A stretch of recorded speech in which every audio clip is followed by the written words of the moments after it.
L'heure n'est plus aux subtilités. Maître Sikati a lâché une bombe et Franklin Nyamsi est en plein cœur de la tempête. L'intellectuel franco-camerounais, autrefois admirateur de Maurice Kamto, est désormais perçu comme un traître en quête de pouvoir. Au départ, voici ce qu'il disait dans l'une de ses multiples vidéos au sujet de Maurice Kamto. Le peuple camerounais a la chance d'avoir en son sein des fils et des filles braves qui à chaque époque prennent leurs responsabilités. Et dans la situation de 2019, celui qui a pris ses responsabilités et organisé la lutte du peuple camerounais, c'est le président Maurice Kamto. C'est lui qui est à la tête des esclaves de la dialectique de Hegel au Cameroun. Pour ceux qui ne savent pas, Hegel est un célèbre philosophe allemand. Pourtant depuis un certain temps, Franklin Nyamsi a fait du président Maurice Kamto sa cible privilégiée. Il le pique violemment avec toutes sortes d'objets pointus ou contondants. Accuse Maître Sikati dans une sortie qui fait déjà trembler les réseaux sociaux. C'est l'image choc que dresse le cadre du MRC. Franklin Nyamsi est passé du soutien inconditionnel au bourreau acharné. Il frappe sans relâche, attaque Maurice Kamto sous tous les angles et tout cela à quelques mois seulement de la présidentielle de 2025. D'ailleurs, il a bien choisi le moment, à savoir à quelques mois de l'élection présidentielle. Tout de même curieux, n'est-ce pas? Pourtant avant, il avait la langue très dure contre le régime de M. Biya, dont il présentait Maurice Kamto comme son vrai opposant et tombeur. Qu'est-ce qui peut bien justifier ce revirement sur fond d'acharnement récent de Franklin Nyamsi contre Maurice Kamto? D'aucuns disent qu'il aurait vendu sa langue au régime pour la circonstance. Peut-être que c'est vrai. Mais en ce qui me concerne, je suis convaincu que Franklin Nyamsi, envieux et subjugué par la popularité sans cesse grandissante du président Kamto, a voulu dans un premier temps s'attaquer au régime, question de séduire les nombreux militants et sympathisants du MRC domiciliés au Cameroun et dans la diaspora. Un timing trop parfait pour être innocent. La théorie de la trahison prend de l'ampleur. Maître Sikati ne s'arrête pas là. Il va plus loin et dépeint un scénario digne d'un thriller politique. Le but pour notre compatriote Franklin Nyamsi était de se faire d'abord un nom dans la lutte pour le changement, tout en espérant la déchéance de Maurice Kamto à la suite d'un nouvel emprisonnement. En effet, l'occasion rêvée était visiblement de voir le président Maurice Kamto à nouveau arrêté après les manifestations pacifiques de septembre 2020 et condamné plus sévèrement que Alain Foguet, Bibou Nissak, Pascal Nzamboué et autres. Ça aurait été du pain béni pour Franklin Nyamsi qui se serait alors autoproclamé nouveau leader du changement au Cameroun. Comme son vœu ne s'est pas réalisé, il a remis son embuscade à plus tard. Ayant constaté qu'aucun autre événement de nature à mettre la candidature du président Maurice Kamto en difficulté avant l'élection présidentielle d'octobre 2025 ne se présentait, Franklin Nyamsi n'a pas eu d'autre choix que de tenter le tout pour le tout en allant à l'abordage.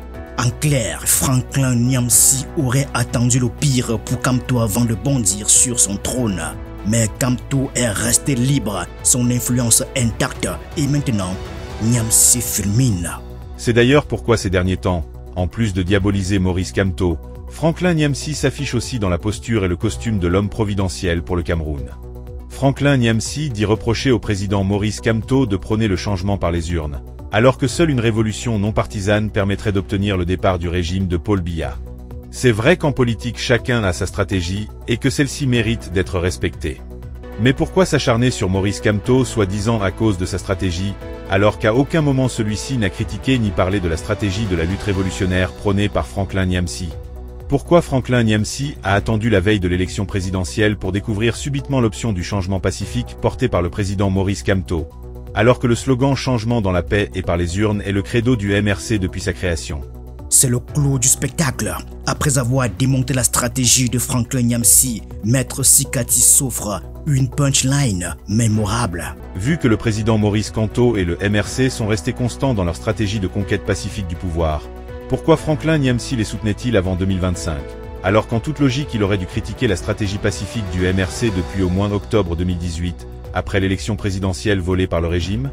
Pourquoi Franklin Nyamsi ne soutient-il plus le président Maurice Kamto aujourd'hui, alors que les conditions demeurent les mêmes que celles pour lesquelles il a soutenu il y a longtemps?